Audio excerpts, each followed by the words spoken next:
Doutor Manuel, eu recomeço com o senhor porque terminamos esse assunto. Hoje, exatamente hoje, o ministro Gilmar Mendes, o decano do Supremo, disse que essa pauta de impeachment de ministro Supremo tem apenas apelo eleitoral. Ele considera um equívoco compreensível, mas diz que há barreiras institucionais e dizendo que, olha, ele não teme, porque o todo institucional caminharia em sentido contrário, que ele está muito tranquilo em relação a isso. Tempos atrás, ele, em decisão liminar, sabe-se lá com qual intuito, entendeu que só o PGR poderia apresentar um pedido de impeachment de ministro.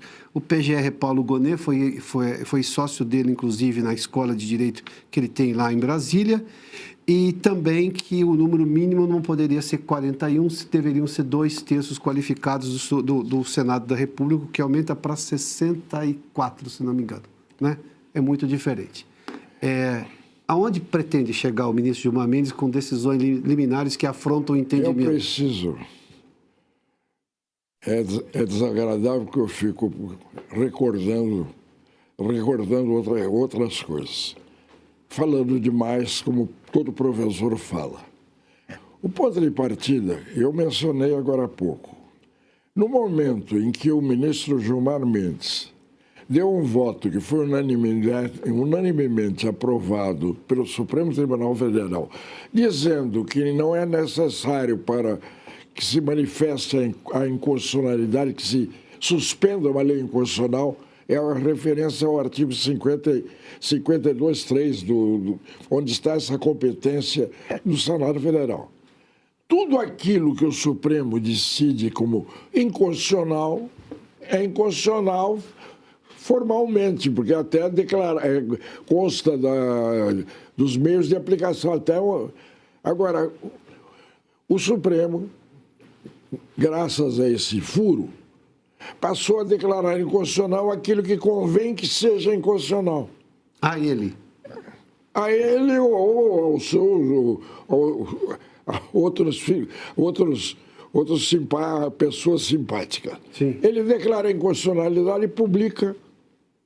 E quem é que vai corrigir que aquilo não é inconstitucional? Aí nós descemos ao problema da liminar. A liminar, de acordo com a legislação que regulou as liminares em matéria de direito constitucional, só pode ser dada pela plenitude dos membros do Supremo Tribunal Federal. E há uma razão para isso.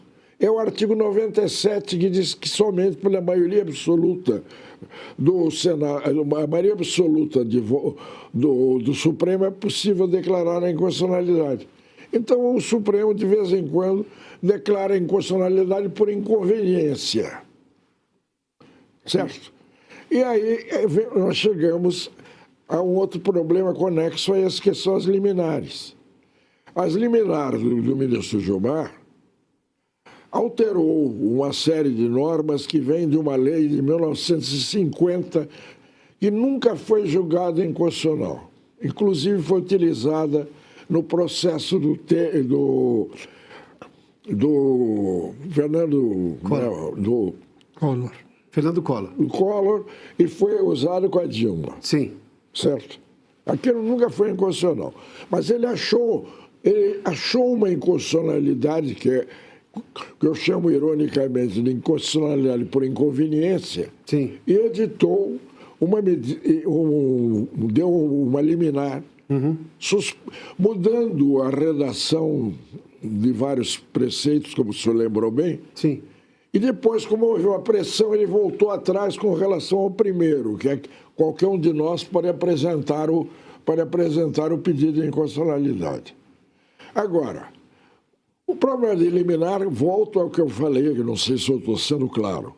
Liminar, de acordo com as normas que regulamentam a ação direta e a arguição de descumprimento de preceito fundamental, só pode ser determinada pela maioria dos membros do Supremo. Mas isso é contornado exatamente com essas liminares. Como é que é assim? Porque hoje também o ministro edita uma liminar e ele pode esperar até 90 dias para que submetê-la à apreciação apreciação por parte dos demais. E algumas até que duram há anos. Sim. Há liminares de 10 anos, liminares de... Porque também ninguém tem condição de cobrar.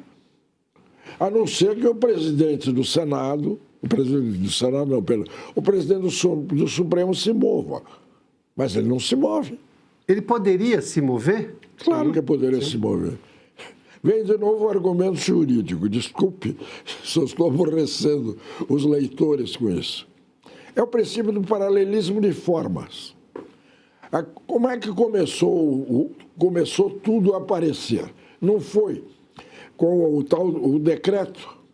O decreto esse que eu tenho tanta alergia que eu não consigo repetir o número. O 4781, o inquérito 4781. Veja, se eu pegar o Diário Oficial... Agora eu posso dizer que eu também tenho alergia a esse inquérito, viu? Se eu pegar... Estou bem acompanhado. Se eu pegar o Diário Oficial, é uma portaria do presidente do Supremo Tribunal Federal, então o ministro Toffoli, Sim. que criou esse decreto.